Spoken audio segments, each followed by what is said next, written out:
Good afternoon guys. यथारीति आमी रान्नाबाड़ीते व्यस्त।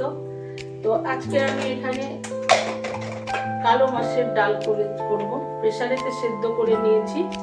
एबारे एटाके संगोराबो।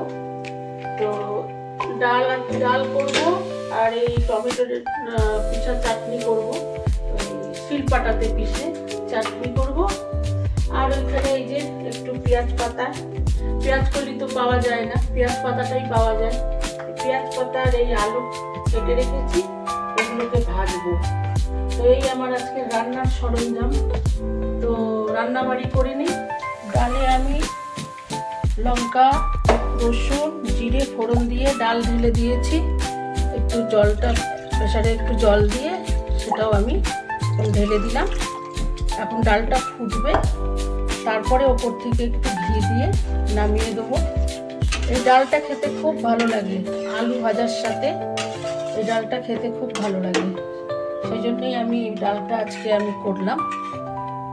তো ডালটা এখন ফুটবে, তারপরে আমি ঘি দিয়ে দেবো। ঘি বাস একটু নামিয়ে দেবো, বাস ডাল হয়ে গেল। একটু ঘন ঘন করেছি, বেশ ভালো লাগবে খেতে। একটু শুকনো লঙ্কা আর জিরে ফোড়নে দিয়ে দিয়েছি। এবারে আলুটাকে ছেড়ে দেবো।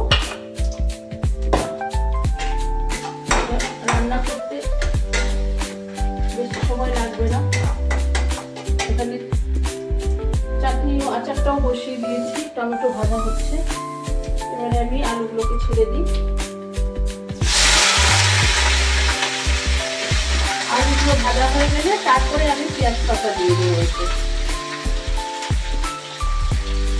আগে আলুগুলোকে ভাজা হোক, নুন দিয়ে দিই আর একটুখানি হলুদ দিয়ে দেবো। আর কিছুই দেবো না, একটু হলুদ।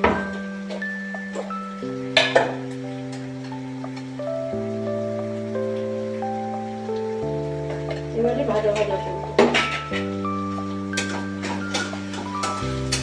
যখন ভাজা হয়ে যাবে তারপরে পেঁয়াজ পাতা দিয়ে তারপরে একটু নাড়াচাড়া করব, তারপরেই হয়ে যাবে। তো আমি এখানে আচার পিষে নিলাম শিলপাটাতে। এবার আলু প্রায় ভাজা হয়ে গেছে, ওর মধ্যে দিয়ে দেবো এবারে পেঁয়াজ পাতা।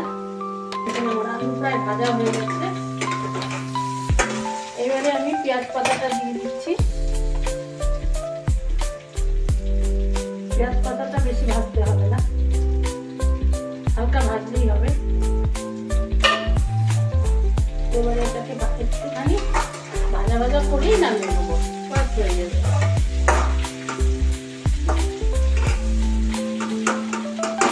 পেঁয়াজ পাতা বেশি ভাজার দরকার নেই, 1 মিনিট 2 মিনিটের মতো নাড়াচাড়া করলে হয়ে যাবে। এবারে দেখে নিই ভাজা হয়ে গেছে।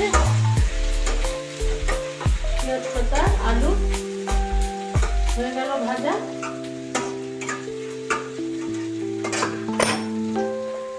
তো গাইস, আজকে দুপুরের মতন আমার রান্নাবাড়ি শেষ হয়ে গেল। এখন শুধু খাওয়ার বাকি। তো আজকে এই পর্যন্তই, আবার দেখা হবে নিউ ব্লগে। সবাই সুস্থ থেকো, ভালো থেকো, টাটা।